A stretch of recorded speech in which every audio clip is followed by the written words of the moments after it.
welcome everyone to another exciting episode of Writing Through the Unknown. If you have been following along, you'll recognize my guest tonight. I am so blessed and honored to have her back on the show.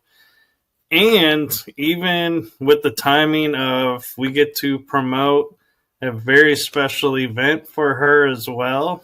And so I am going to turn it over to Dr. Kathleen Ball to share with us what she's going to bring us. Okay. Well, thank you, Michael. It's good to be back. Well, I was just mentioning to you a few moments ago, I have been researching the Templars for many, many years.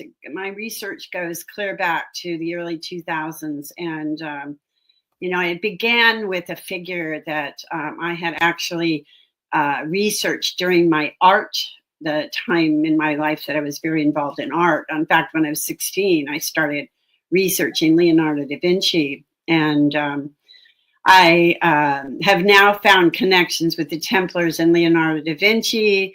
And I've also found connections with the Templars and some of my other older research with Lemuria and some of those cultures, Atlantean cultures and Lemurian cultures. And so I'm really excited about this, where it's heading. And I'm going to be talking about this. Well, I am actually talking about this in my new book, which hopefully will be out in January. I've got more research to do. I'll be over in Austria and France and the UK and back in Portugal in October. So I'll be hopefully finishing, there's always more to write, so I have to decide when I'm going to stop, with this particular book and wait for another one, to do the rest. But I'm so excited about this, where we're heading with this. And what I've discovered is that the Templars between 1040 and 1090, before they ever became organized as what was known as the Knights Templar, what we have referred to as the Knights Templar, they were traveling into Greece, and they were digging up old, ancient, esoteric belief systems. They later went into Constantinople. They were in Constantinople, which is now Istanbul, as early as 1090, from what I can see. And I'm also going to be doing some more research there. There's a couple of castles that they actually inhabited, and I'm not sure they constructed them, but they definitely inhabited them while they were there. So I'm going to be over there doing that. Now, when I was in Turkey the last time, in 2018, I believe, in Derinkuyu, I noticed Templar crosses there. And what it turns out, that some of the early, what we called Christians, which was not even a word back then, had escaped the Holy Land and gone into Turkey. And we're now thinking that the cross that the Templars later adopted was derived from some of these early Gnostic groups. So that I found evidence of in Derinkuyu. And also a Templar cross, interesting enough, in Istanbul as well. So I've been sent photos of Templar crosses from all over the world. I mean, it's just fascinating. So what I now am absolutely certain of is that they were doing the same research that I have been doing for these last 35 years, which is to dig into these ancient esoteric belief systems and try to find out, what was the agenda of these people. And so what it's starting to look more and more like is that in Lemuria, during the Lemurian times, because we don't have any concrete evidence of any of this other than symbols that they left that so far undecipherable. No one's been able to, translate these symbols. But what I'm getting from books that I've read, James Churchward and others, Blavatsky and several other, mystical writers, is that Lemurian culture preceded Atlantis, at the Atlantean culture. And that's why we see so many of the indigenous cultures in Hawaii and along the coast in Tamil Nadu in India.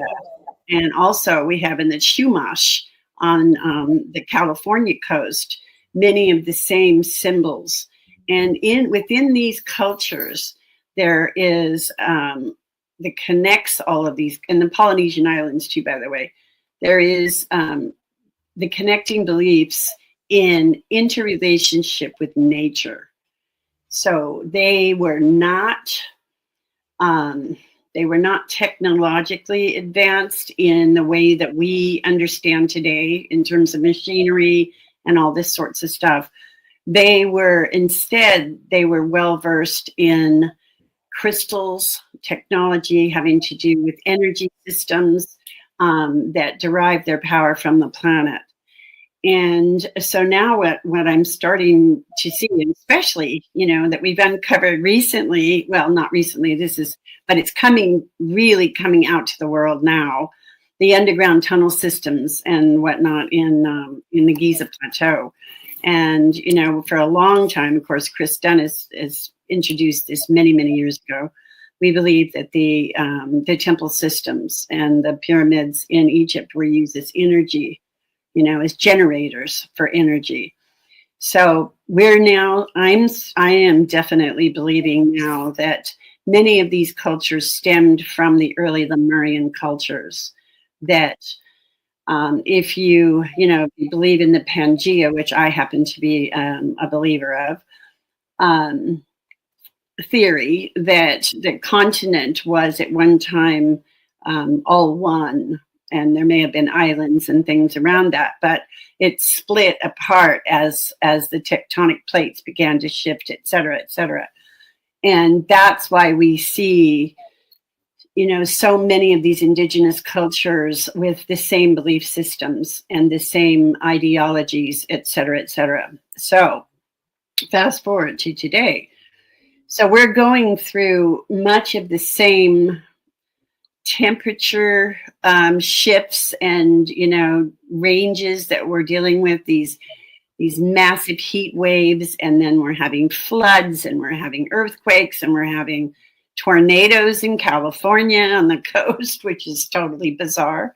All these things are happening, but we believe that these things happened before, that they preceded a cataclysmic event that humans survived from, but that was pretty devastating, enough to bring the current civilization, whatever that was, and whatever like what we have now, to their knees, and to the point where we had to recreate something else out of the ashes of that.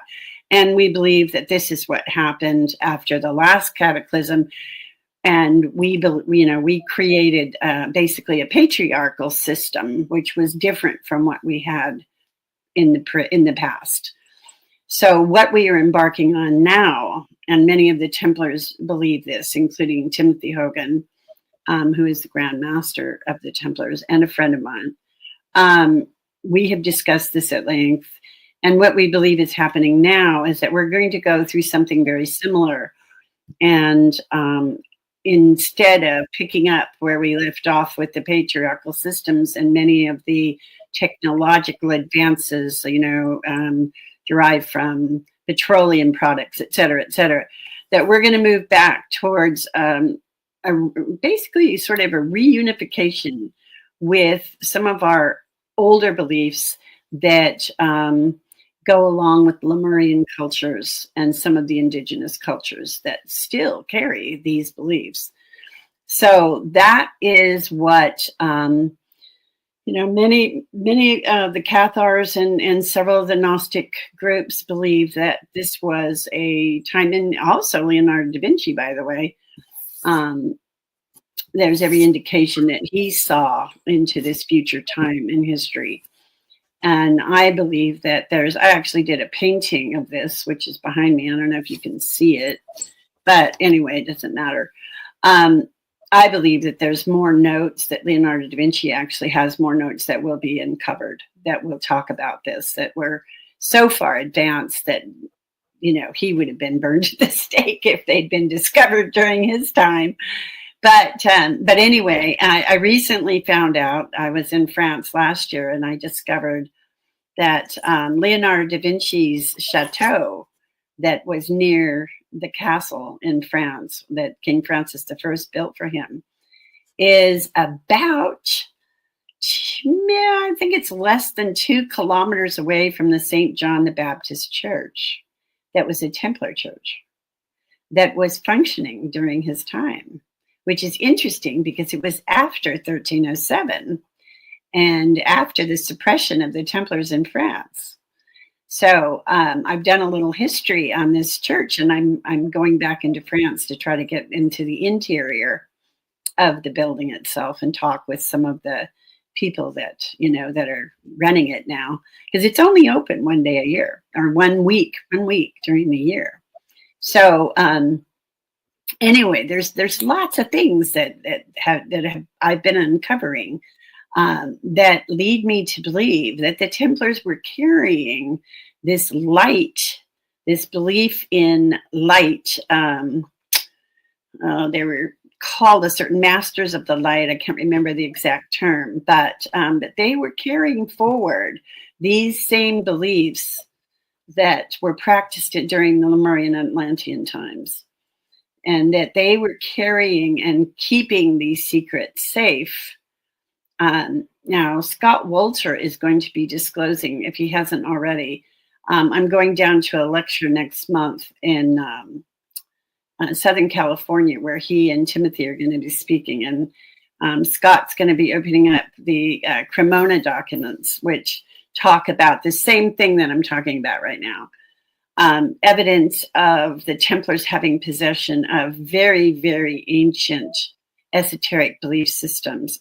And why they had this in their possession, I believe, was to keep it safeguarded from what we, of course, all know was the Catholic Church at that time, who had all power, who had all power. I mean, nobody did anything without the blessing of the Catholic Church at that time, which is why the Templars were actually, they walked through that whole procedure with Bernard de Clairvaux, who presented them to the Catholic Church to get the church's approval so that they could function. So they were always riding this very, very thin line of, appeasing the Catholic Church, and at the same time continuing to do their own research and moving their own agenda forward, which I believe, is in my book that I'm working on now, which is what I believe was to create not just a country in Portugal of a sovereign nation where people lived in harmony and tolerance of one another, religious freedom, economic freedom, cultural freedom. They accomplished this in Portugal, and I believe that they wanted to spread this out through the world. They wanted this to spread through the world. And I think that this is still their agenda. And they're not alone in that. There are numerous organizations at this point in time. I recently did my second film came out, by the way. It premiered in Sedona, and it is Cave Mysteries and Amazon Miracles, and it's going to be out. We just uploaded it to Film Hub 2 weeks ago, so it should be out on national television any day. In fact, it could even be out today. I don't know. I haven't checked it today. But anyway, while I was in Sedona and I did a lecture there, I had several people come up to me. This happens when I do lectures, and I love this about that process happens. I get people that come up to me, and I was invited to a dinner party after the lecture, and we got into this very deep conversation about the connections of the Templars and the indigenous cultures, because I also found out that the indigenous culture in the Amazon jungle were they were the people that led the Templars into Alto Paraíso from the coast and Bahia of Brazil. So this is how they got into central Brazil. So they had to have had a compatible relationship with these people. And the same thing is true in Northern California when the Templars came into Northern California. And again, Scott Wolter and Timothy Hogan talked at great lengths about this, that there were handshakes and there were commonalities in their cultures and their spiritual belief systems so that they were compatible. And instead of the indigenous cultures seeing them as enemies, they saw them as friends and assisted them in whatever their agenda was at the time. So, you know, given this this background and all these things that are opening up, I mean, I just am absolutely convinced that the Templars were and are involved with other esoteric organizations at this time to bring about a time of a higher frequency of consciousness amongst the masses. And I'm really excited about this because now this coincides with what I experienced in my near-death experience in 1990, 35 years ago. So I'm like full circle. I have returned full circle to what woke me up to all of these esoteric spiritual beliefs, and you know, that there was a deeper meaning in life, which I always suspected, but when I had the near-death experience, I got to see it, I got to experience it. And I committed myself at that point in time to providing a platform for that to take place at some time in the future. Now, when I had that near-death experience, I thought that that might be hundreds of years from now. I'm starting to believe that it's not going to be that far in our future. I now believe that it could be something that I may even see in my lifetime. So, you know, here we are. And I have an interesting question for you, because listening to your, you know, what you're going through, I started to think about, you know, the quote Templar treasure that everybody's looking for. Right. And I can't help thinking what you're uncovering and their connections and everything, that's the true treasure. Yes. And the money is like the distraction. So the people who are not really ready will go hunt that, while the people who are meant to will follow like your path and find the wisdom and be like, that's the riches. Yes. Yes. And, you know, I'm also, I also understand that the Templars, when they did go underground in 1307, they were still involved, because you have to understand that the Templars were embedded in every single one of the monarchies throughout Europe. Every single one. I found them, evidence of them in every single monarchy. They were involved deeply. Not only that, but they're involved in, you know, they lived in the countries and they advanced animal husbandry and herb, you know, the study of herbs as medicine, et cetera, et cetera. You see this every single country in Europe. So they didn't just go away. You know, they didn't just disappear, because they were valuable assets to the kings in these countries. They used them as bankers, as advisors, as mediators. They were involved in everything because of their discipline and their own spiritual practices, which made them very wise. You know, they were very wise individuals, at least the core. I'm not talking about the soldiers. I'm not talking about the periphery in the Templars. I'm talking about the core administrators and, you know, the core members of the Templars. And so what the evidence that I've uncovered is that many of them were going back and forth between Portugal and the UK, Scotland specifically, and that they were involved in the Holy Wars. They were amongst the members of the soldiers that fought with Robert the Bruce, and they were also involved. I see absolute evidence that they were involved in the Magna Carta, which was later, as we know, used as a foundation for the creation of the United States of America. We see these same principles in our Bill of Rights, in our Declaration of Independence. So this might come as a surprise, but there is a great deal of evidence that the treasure, that so-called Oak Island treasure, was long ago uncovered and used for the War of Independence. There is no treasure there. The treasure is what you were saying. The treasure is the wisdom that they carry, the esoteric light that they carry forward. And also they do have possession of several of the Arks of the Covenant. There were 10 supposedly in all. And the Templars right now have possession, I think it's 7 or 8 of them.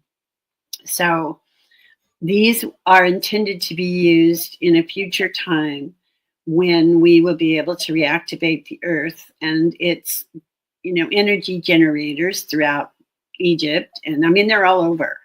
I have seen pyramids all over. I've seen them in South America, in North America, in Egypt, in Bosnia. I mean, I've been all over this globe and I've seen them everywhere. So there's reason to believe that these energy generators are all over. And the arcs were used to amplify energy.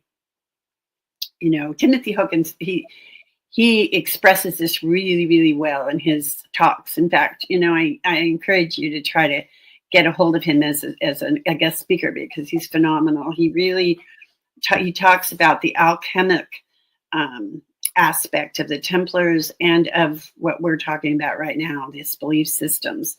And he also talks about the connection with the alchemical process, and the Arks of the Covenant.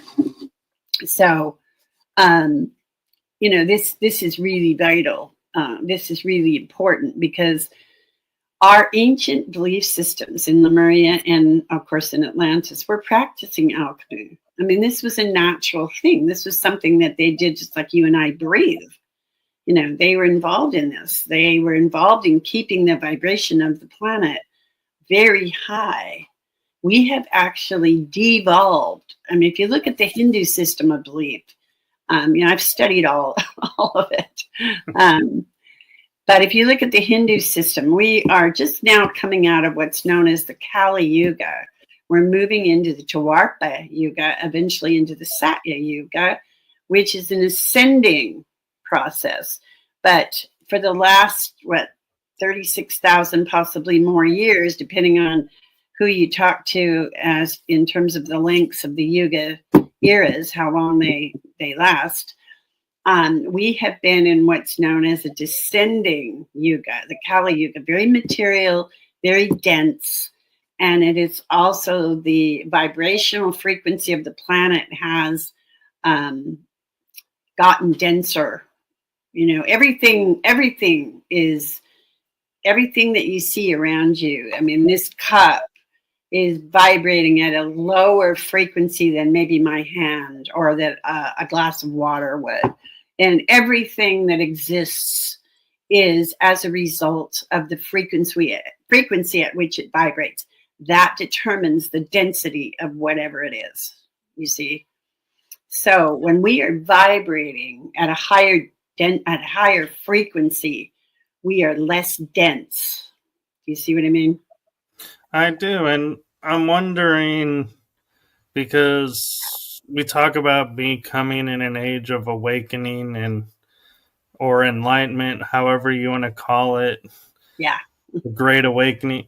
Is it, in your thoughts, reason why all of a sudden, we had how many decades or possibly even centuries where Knights Templars just weren't talked about? They were like, unless you were in like a certain niche, nobody knew about them. But now all of a sudden, since what was it, the 1990s or 80s, everyone's like, ooh, Templars. We got to research the Templars. The Templars are resurging. Do you think it's a sign of the shit that we're going to be rising back up? Or yes, what's your thoughts of why now they're resurging? There's no accident. And, like I said, it's not only the Templars, the Cathars are actually, they have more numbers now than they ever have, even than they did before. And the Templars, it's the same thing. Of course, we're seeing a lot of less authentic groups popping up as well, but that happens. That always happens. I mean, during the time of the Templars that we are familiar with, the 12th to the 14th century, there were also peripheral members that were probably not as ethical, as maybe the core members were. So, so that happens. You can take any group. I don't care. You give me the Boy Scouts, give me the Brownies. I don't care who you give me. You're going to find bad apples or people that are really not on board with the agenda of the group, the essence of the group, whatever it is. So, but yes, right now we have more Templars than we ever have had. It's popping up. The interest for the Templars has expanded exponentially. And I think that this has to do with our collective consciousness, because there is such a thing as a collective consciousness. It's like I practiced this with Greg Braden for years in the early 90s because he was writing what I was uncovering about as fast as he was researching the same stuff. Exactly. How did that happen? We never talked, we never connected. Years later, I knew his girlfriend and later met him, but we weren't talking on the phone. We weren't, but we were talking about the same stuff. I was lecturing about it. He was writing books about it. And, and I've seen this happen. It's like when oftentimes, and you can test this, go into a store where there's a lot of people and look at something and really think about buying it and really get involved in it and walk away and watch how many people go over to that same thing. It's in the consciousness. I mean, we share consciousness. So right now, in this current time in history that we are living in right now, there is a tremendous resurgence of people who are interested in these esoteric belief systems. They want to know more. They want to know about the Templars. They want to know why they existed. They want to know what their agenda was. They want to understand what they understood. They're on board. And also, everybody's looking for something different. We're tired of big oil running the show. We're really done. I mean, people are really exhausted and they're worn out from this stuff. I mean, I look at the faces as people as I'm always gathering research, always, every day of my life.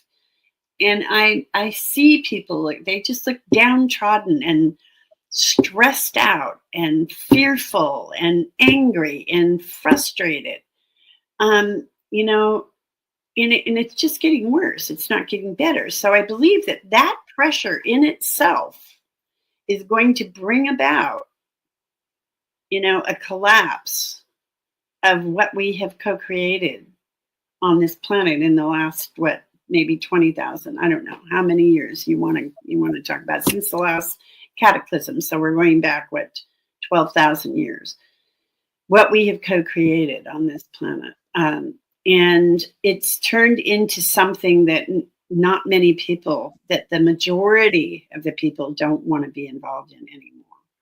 The people at the top, the elites that seem to be benefiting from it, seem to be the only ones that are really on board 100% with what's going on around us in this world today. So the Templars are a big part of this. People are fascinated with them because of their self-discipline. They were known for their self-discipline and their ability. They knew themselves so well. They practiced the Gnostic beliefs. They were the epitome of the Gnostic beliefs, of what the Gnostics carried forward. And by the way, the Gnostic beliefs stemmed from Jesus, Mary Magdalene, and the early followers of what was not called Christianity. I really have to drive that point home because it was not Christianity. It was just simply a belief system that John the Baptist brought forward And John the Baptist was just bringing this belief system forward from early Sumerian and Atlantean and Lemurian times anyway. So he was rebirthing something, right, that the Templars latched onto and brought forward. So these beliefs have always been brought forward by some group. It's always managed to survive, even during the darkest hour of our lifetime here on Earth during this Kali Yuga. The Templars latched onto it. They had hoped to, to create this renaissance that we hear, that I see them discuss and mention in these ancient texts that Scott's got. But they weren't able to accomplish that during that time. And I think that they knew that. And this is why all the travel that they took to South America, to India, there's a lot of evidence of them having been in India, in Egypt, in Turkey, all throughout Europe, Northern California. And now I'm getting people that are even telling me they're finding Templar crosses in Australia. So, which wouldn't surprise me. It wouldn't surprise me at all.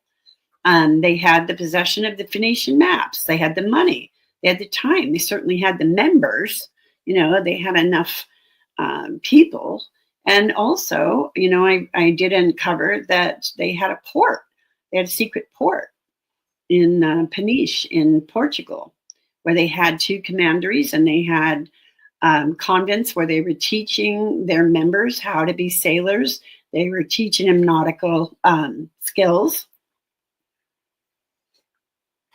So I think that they, as much as they wanted to bring it about in their time, they also could see the writing on the wall. The church was having none of it. It was not the time to do that.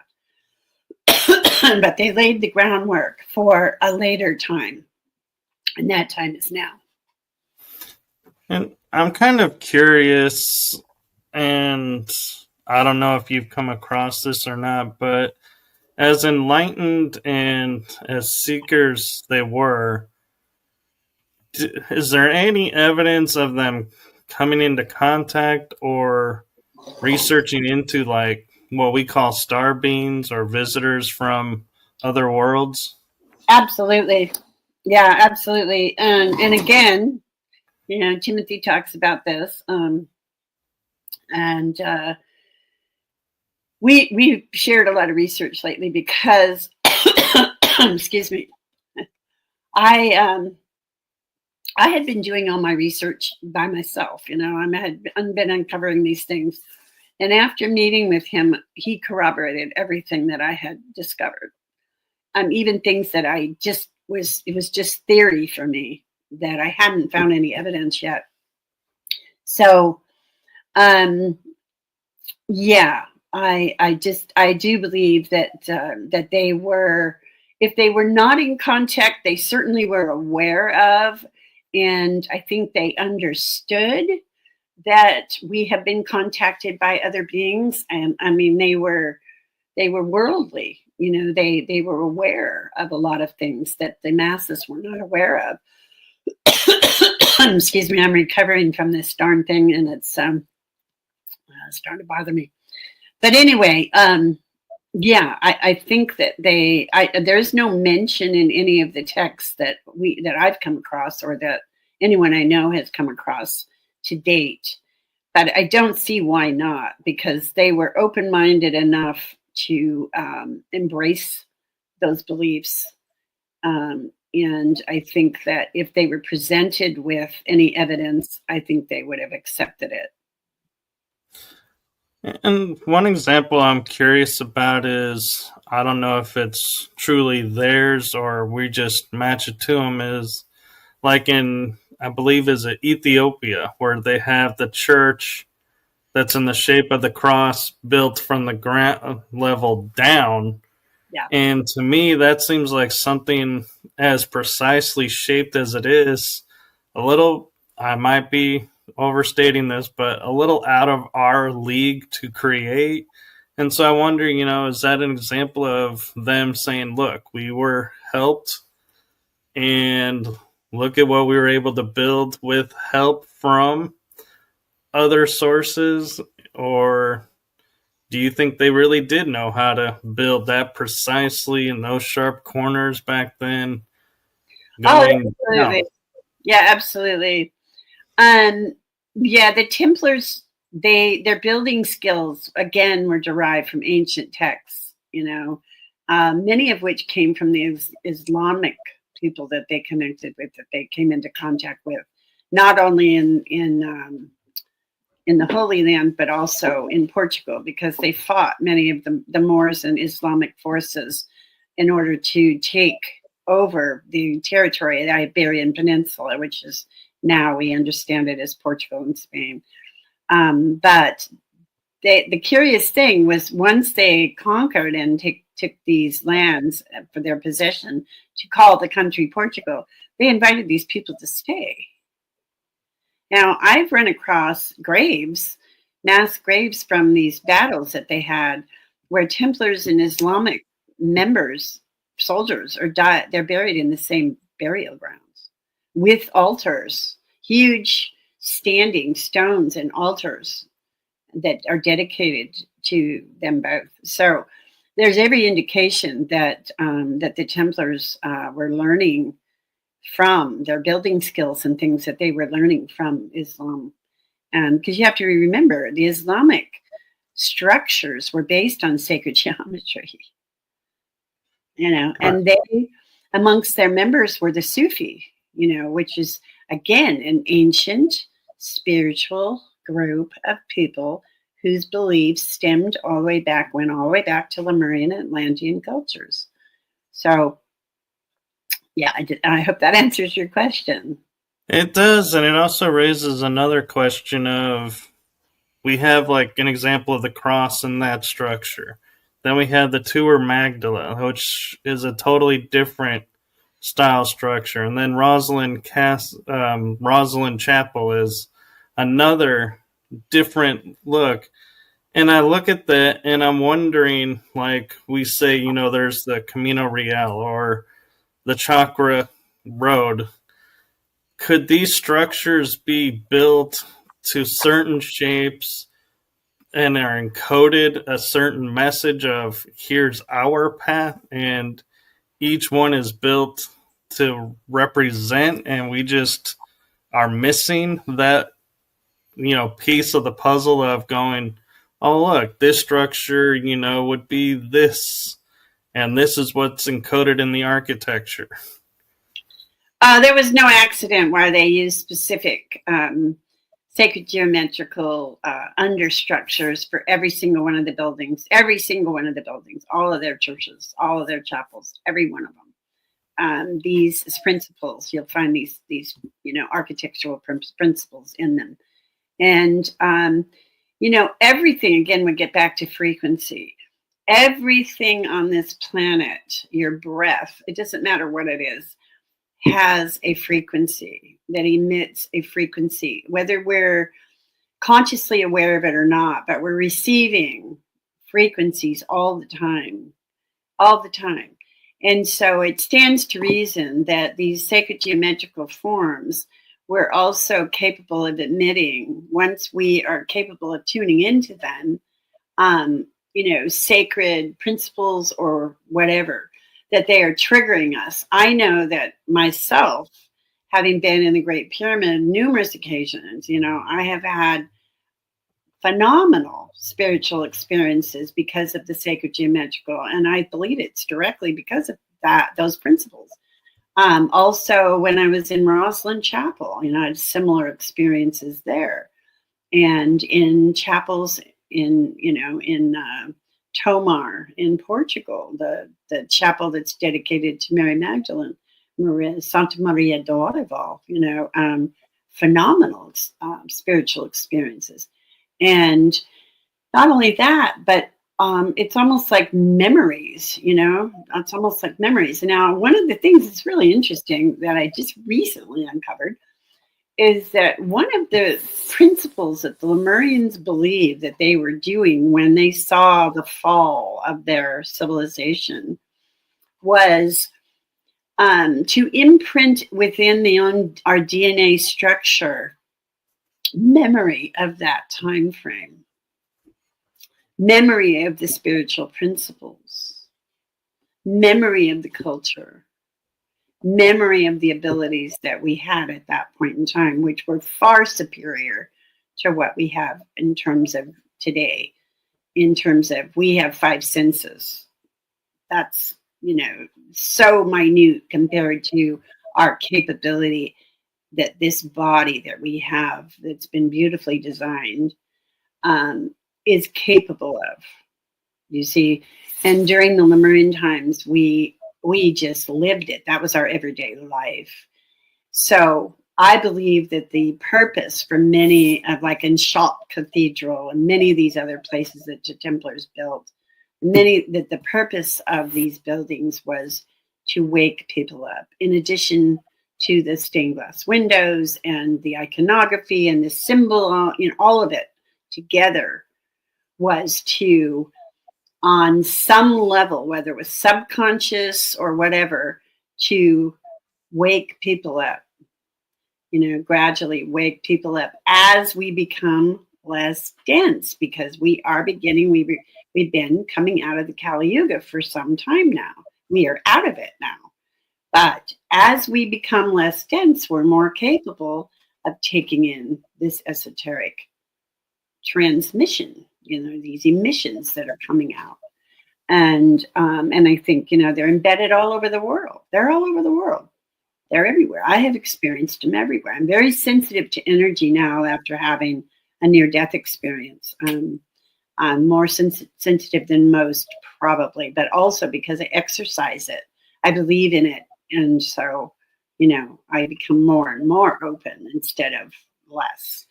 So, and I think this is not individual. I think this is happening with many people, NDE or not. I think, I've talked to people that say, gosh, my telepathic abilities have increased so much. I don't know what's going on. I think of somebody and they call me, or they show up at my door, or they show up in the grocery store. These kind of things are happening with people, and I'm hearing it from several people. So, yeah, we're moving into a different time, I agree. And one thing I'm curious, as we talk about like our DNA being coded and the fact that we're more than 2 strands, but they say only 2 are activated, the rest is junk, which I'm like, if it's like you're saying, as sophisticated as we are, I don't see our creator going, well, we have these strands here. Let's just put them in here. Nobody will ever know. And they won't serve a purpose. But I'm wondering, like you're saying, if you go to these sites and you are in tune with the energy there, do you think that in a way is waking up the strands, and that's why we're getting less dense and our awareness is growing because we're activating more DNA? Yes. Absolutely, yes. And I think that it's happening simultaneously because the planetary frequency is becoming less dense, it's becoming higher. So that is automatically going to cause it to be less dense. That is also happening with our bodies. Our bodies and the earth, the soil, dirt itself, resonates at the exact same frequency. Did you know that? 635 nanometers. In the nanometer, spectrum of frequency, we are the same as dirt. Exactly. So when something affects the planet in terms of becoming, frequencies getting higher and less density, it's happening with us as well. So that in itself is going to allow us to open up to these frequencies. And also, you touched on something. We have always known, or not always, but since the 50s when they discovered what the double helix looked like, 2 strands of DNA. But that is only when you consider the 3-dimensional body. And we are multi-dimensional beings. And as we embrace our multidimensional bodies more, we are going to expand our DNA structure. So that goes hand in hand. This is all happening. It's what's happening inside is also happening outside, is my point. So it's our evolutionary progression that's taking place. You know, even the fall of Lemurian Atlantis was part of our evolutionary process, because during the evolutionary time frame in Lemurian Atlantis, we had not developed our mental abilities. We had developed spiritually, emotionally, but we had not developed mentally. So we had to go through that period of Atlantean, the beginning of the Atlantean beliefs, and you know, that whole time frame, and forward, which was a downward, what considered a downward evolutionary path, but it was necessary for us to develop the brain. It was necessary, you know, and my personal theory is that we began eating meat at that point, because the brain is protein, you know, so we had to feed it somehow. And I think that's what, you know, that advent, that's when we began eating meat. That's just my own personal theory. But anyway, with all this happening, now we've matured. The mental capacity of the brain has fully developed. So now we're moving back on an upward, ascending, you know, yuga. And all of these things are happening simultaneously for the purpose of our evolutionary journey, collective on Earth. You know, we're all going through it. I mean, at different levels. You don't see everybody at the same level, but this is the case always. You know, it's always the case. Anthropology is always taught that, oh, suddenly this happens. Well, suddenly it doesn't. Suddenly nothing happens. Collectively things happen, but they're staggered. They're not, boom, all of a sudden we are this or we are that. You know, it's not the way it works. So, you know, we are gradually, collectively moving on this path in an upward scale, and more people are going to become aware of their increased abilities, of their increased light, just lightness, less dense. You know, they're just going to be becoming more aware of these principles and abilities that will be increasing.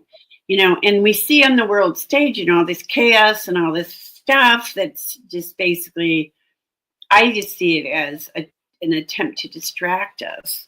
But in reality, it's a dying off of an old paradigm that doesn't have a place in the world anymore. So it's that much more desperate to hang on to power and control.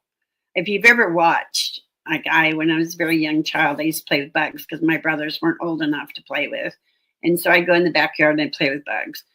And I learned a lot from insects, watching insects. And at one point I saw a bee land on the ground, and it had stung somebody, apparently, as the stinger was missing. And it was spinning around. And as it got closer and closer to death, it spun faster and faster and faster, clinging until it just died.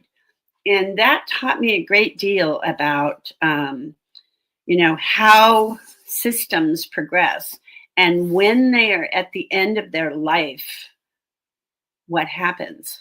They're desperate. They're literally desperate for power and control, because they want to maintain the control and the power that they've always enjoyed. They want to maintain this system where the masses support them.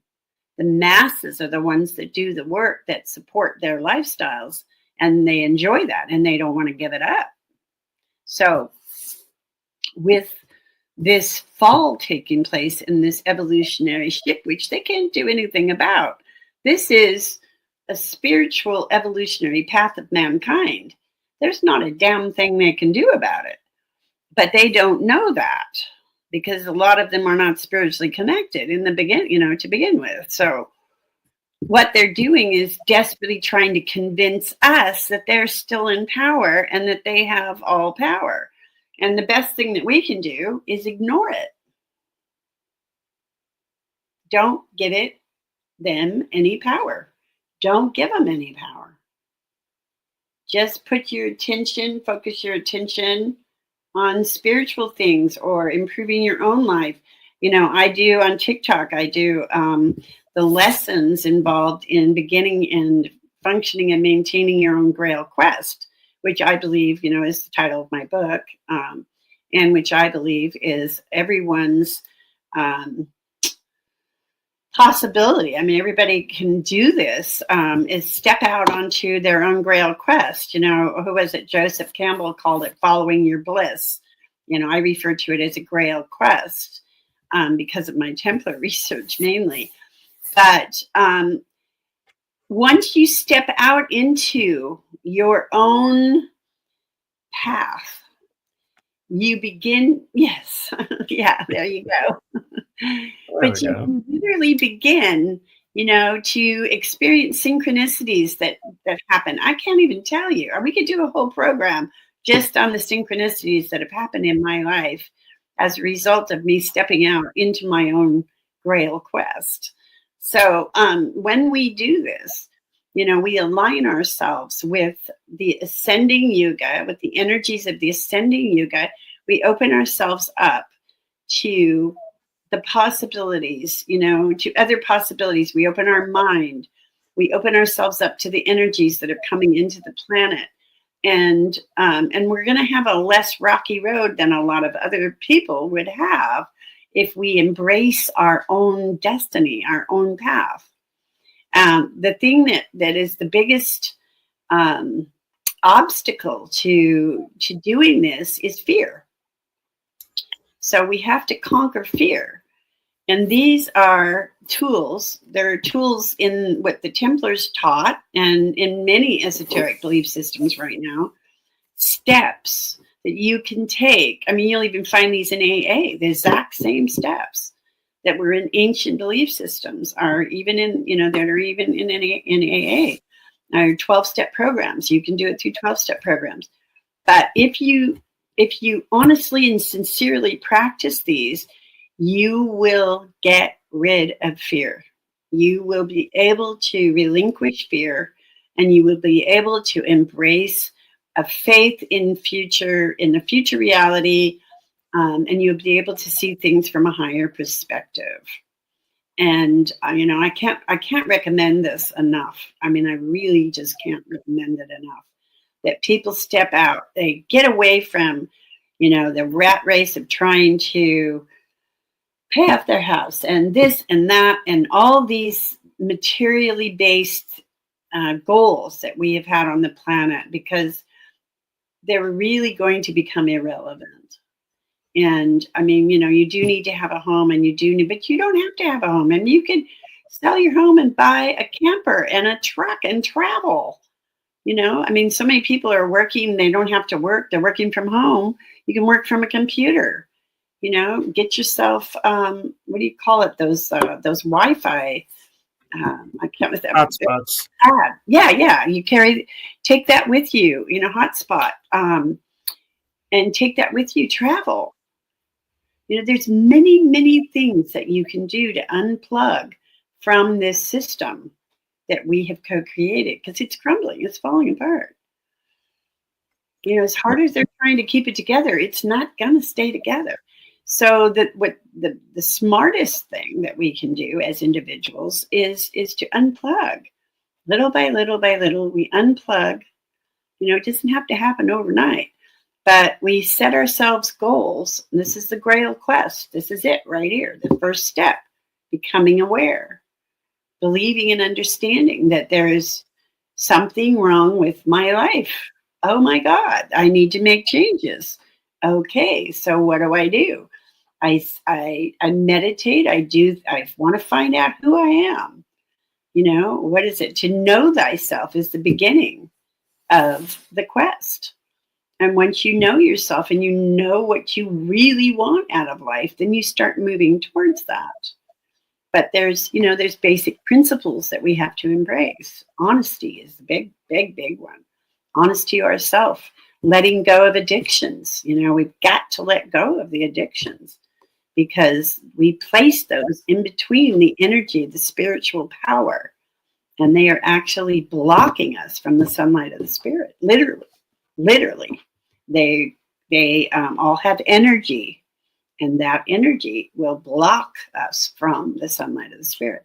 So, so we start off we embark on this. It's the same thing when you go through the Compostela, through that path, that trail that goes through Spain and Portugal. It's this basically same process. You're walking that, but you're going inside, you're contemplating, you're meditating, you're praying, you are thinking about what else there is in life. You've unplugged from the system when you embark on that. That's what you're doing. You're unplugging. And the more that we do this as individuals, the happier we're going to be, for one thing, but also we are one step closer to collectively creating something that we would rather live in. All right. We're approaching the hour. Do you have time for a couple more questions, or? What time is it? Yeah, I do. I have about 10 more minutes, 12 more minutes, actually. So. Okay. Well, one question I have for you is, as we're talking about awareness and opening our minds, and I'm not sure if we talked about this on our first episode, but I want to bring it up because it's an awareness that I think people may be curious about, is the country Portugal. When you take in the name of it, it's Port au Graal, which means Port of the Grail. So is that meant to be like a first step place of, once you figure out what this place is, now your journey is beginning? Or what's the significance that they allowed that country to be named that way and it be right in front of us? Right. Portugal is the port of the Grail meaning the people. And the people, not just Christian people, but people from all walks of life. In Portugal, Freddie Silva's book, he has a wonderful book. What's it called? Templar Country, or the 9 Nights started it originally. I can't remember the exact name of it. Freddie Silva, look him up. And it's about Portugal. It's about the creation of Portugal. He did tremendous research about this. And Portugal is the port of the people. They are the people. We are the Grail. We are the Grail. We have the ability to access the Grail within us and connect with the larger populace, the collective consciousness. And Portugal was a phenomenal experiment to be taking place during that time in history, when all the rest of the countries in Europe, in the continent, including, England, which, its own island, but were Catholic, Christian. Anybody of any other belief system was considered a heretic.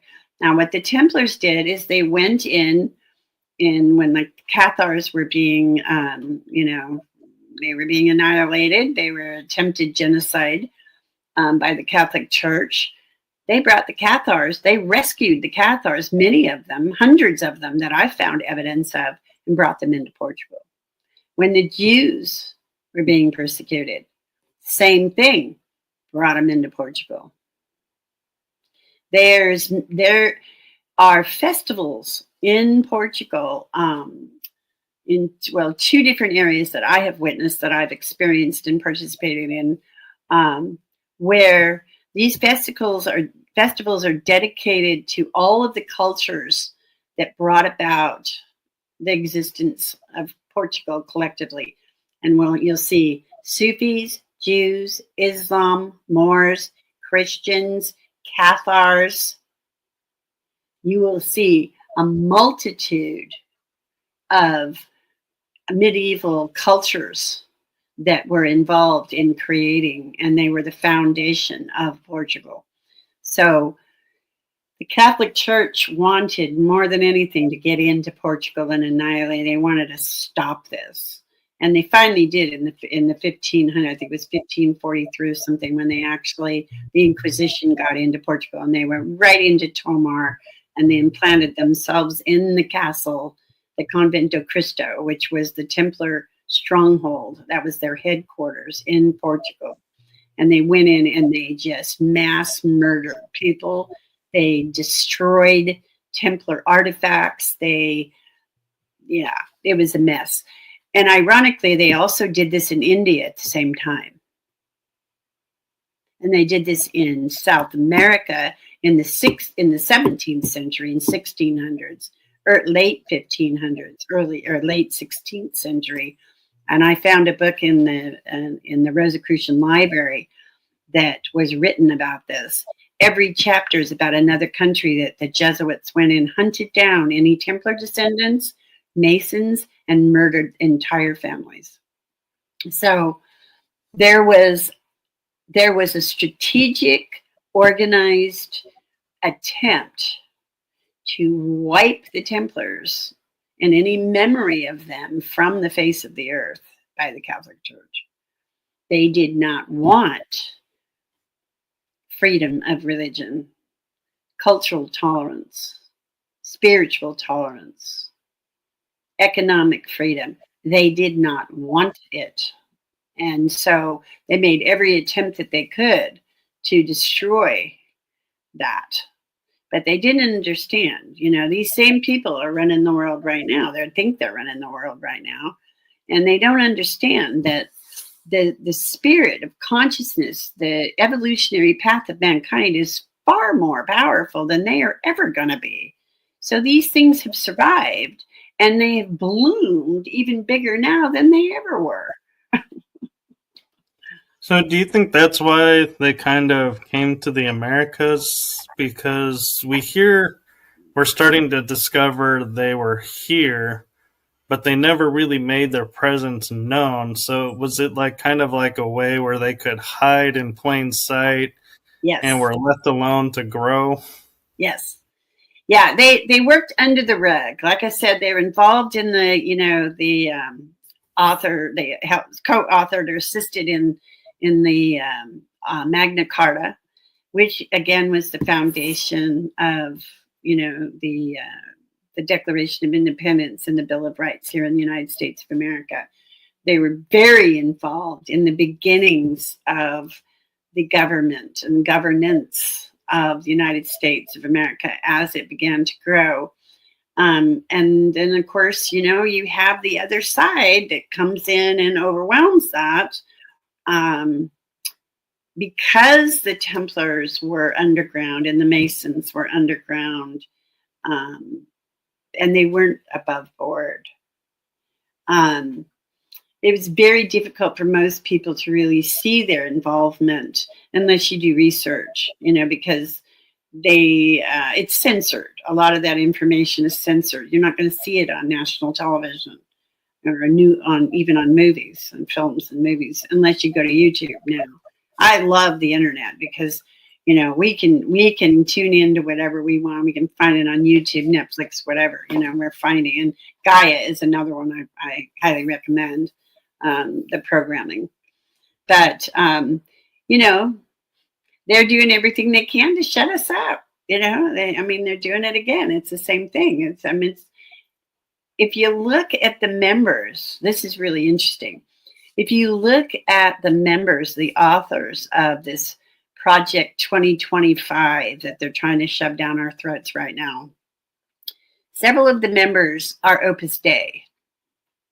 Opus Dei is just another name for Jesuit priests that had this belief, ultra right-wing religion. Let's just call it that. Now, I had a personal experience with Opus Dei when I was in Portugal. I was researching a small church in Autuguia, which is adjacent to Peniche, when I was doing my research there about this port, this Templar port in Peniche, which turns out it was co-signed by all the kings of Portugal, and every one of the naval admirals lived in Peniche for hundreds of years. But anyway, I was researching Antigua, this church, and I had applied to the Office of Patrimony months before. And 2 weeks prior, I had gotten my permission to go in with my photographer and photograph in this church. Well, when I arrived, my photographer was all set up. We're all ready to go. We were going to do an interview and whatnot in the church. And in waltzes this man, no idea who he is. And he comes straight up to me and he says, "You can't photograph in this church." And I said, "On whose authority?" And he rattled off a bunch of baloney. I said, "Okay, you and I need to go outside and have a talk." And he just kind of went like that. But he went out with me and he gave me a whole bunch more bullshit. I said, "You and I both know that you're full of baloney." And basically is what I said to him. And I said, "You have given me no concrete evidence or reason why I can't photograph from this church. You're saying on your authority, but you're not disclosing who you are.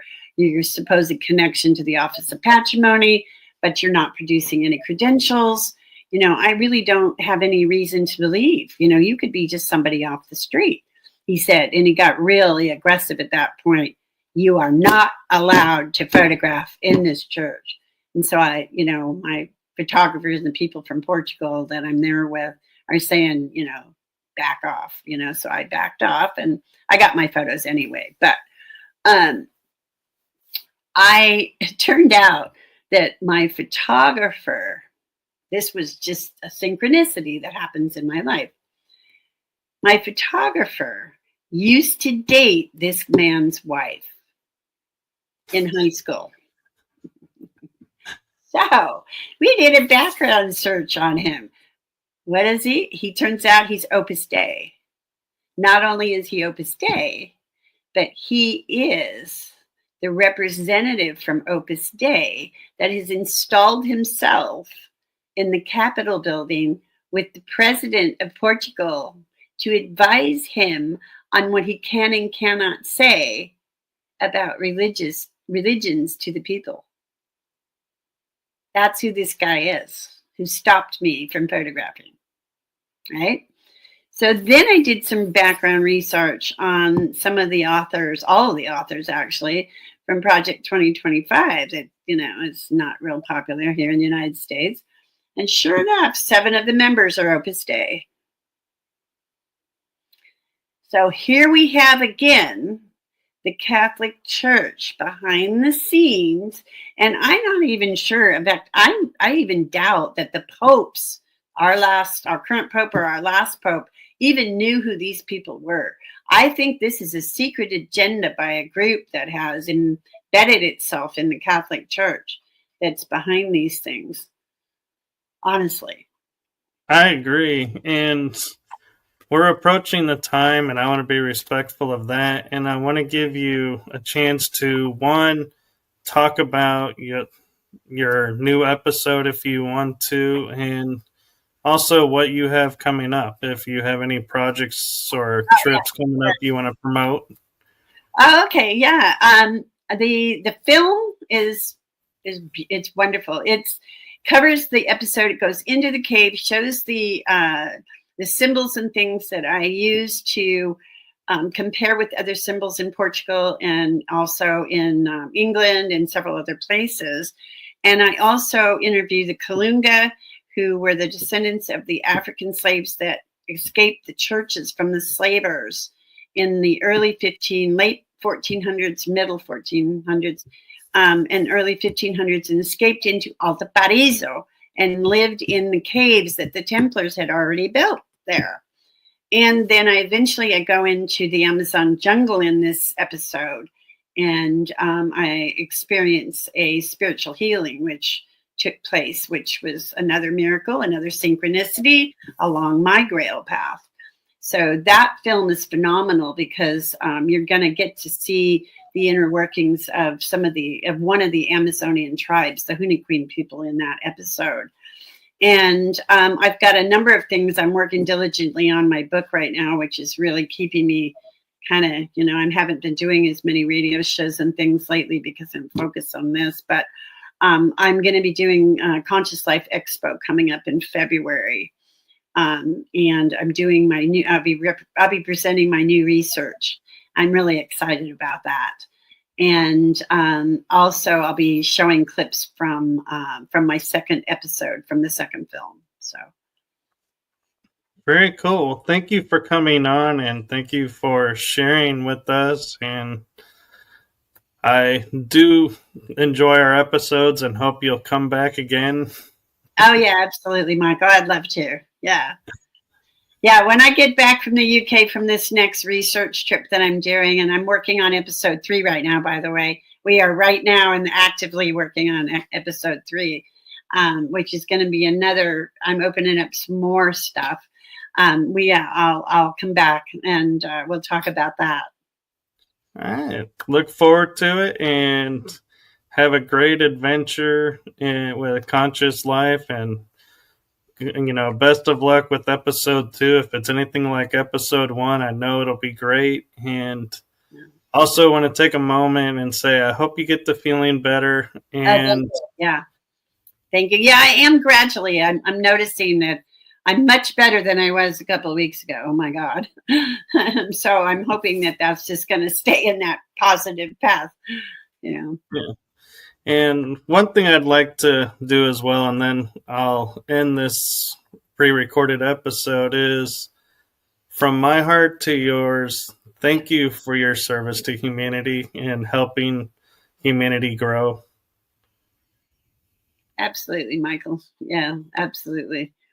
Like I said, I made this commitment during my near-death experience in 1990, March 10th, 1990. And March 11th is when I came out of that, and I had committed 100%. And I have never second guessed. Well, I can't say I haven't second guessed it because it's gotten pretty rough sometimes. But I have never, I've never faltered. I have never ceased from that path. I've never stopped moving towards that agenda, and that I see as a collective agenda, as being part of the evolutionary path of consciousness for mankind and for humanity. And, once you get on this path, you can't go back. It's not like you can just say, okay, I'm done, and step off. It doesn't work that way. So I do appreciate your acknowledgement, though, because it's not for everybody. No, and I appreciate your bravery and stepping up and keeping on it. Well, you're welcome. Yeah, thank you. Thank you. Thank you. And as we pointed out, stay tuned and make sure you follow and like these episodes, because you never know when she'll be back. Right. With that, good night, everyone. Good night. We'll see you later, Michael. Have a great Sunday, by the way.